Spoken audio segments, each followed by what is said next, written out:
But yeah, all these companies, like I feel like every one of these kind of software companies should be doing some sort of a YouTube strategy, like for how much they're worth, how much money they have, what it would cost them to do that. Like what Hootsuite's doing right now. How much do you think that costs them?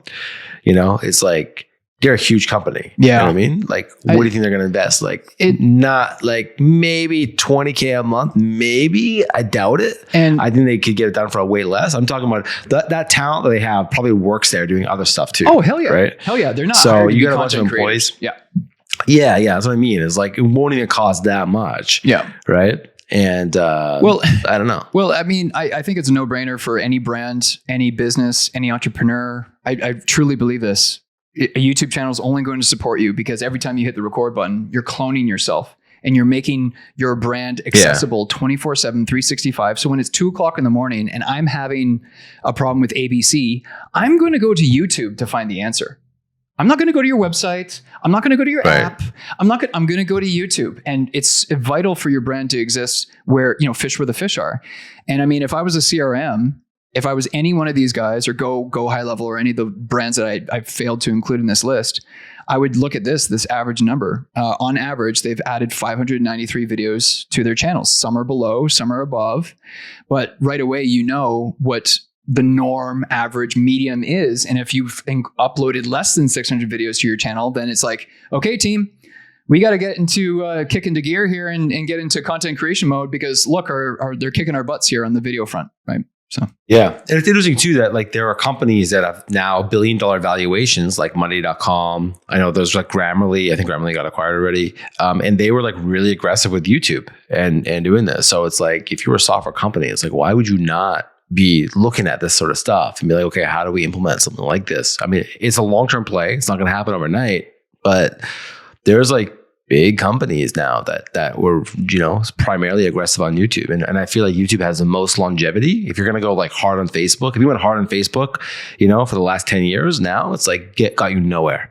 It's like Facebook's organic reach has totally died. Facebook ads going downhill. Yeah. Right. And then, I don't see anything in the radar for YouTube being like, any sort of like major risks of it just kind of dying, They're still way ahead market leader. YouTube was arguably, I don't know, I can't say this for sure, but I think YouTube was like investing in VR even before Facebook was because their VR platform has been around since 2018. When did Facebook or Meta start getting into VR?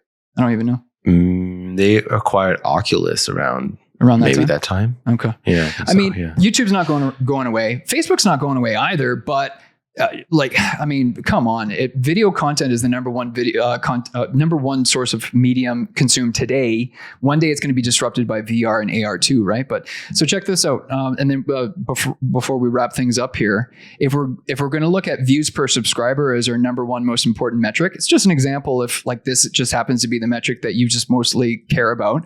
Let's say Monday.com, ClickUp, Keep, and Zendesk are kicking butts. And in this situation on May 8th, they are the ones kicking butts. What you could do then is because now I've calculated on average how often do they upload a video. It's pretty self-explanatory. They're basically uploading a video once a week, right? If I delete all the others, then we get an average. So they're uploading a video every 6.3 days, right? So right away, if I was a CRM competing with these 4 brands, I would say, team, we got to upload at least 1 video a week, probably 2 videos a week just to catch up to these guys. That's what I would say. Yeah. Andrew, I find this really valuable. Like if somebody wanted you to do this for them, do you offer this as like either like a one-off or if I say, hey, Andrew, can you track, I got 10 channels. Can you track them for me every 30, 45 days or whatever it is? Is that something you do? Because I know you do this for your clients who, maybe on bigger packages and stuff. I just think this could be very valuable, for an industry.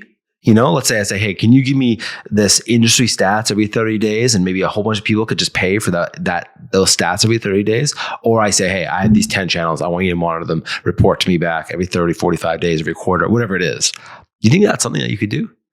That's a really great question. And honestly, I don't break this out as a standalone service because it's not valuable enough. I wouldn't do just this for a client.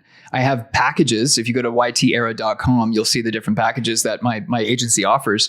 And this is included in every single package that I offer because it is that important. But there's so many moving pieces and an effective YouTube strategy, that I would never break this out into like a standalone service, because I mean, so then the client goes, great, thanks, Andrew.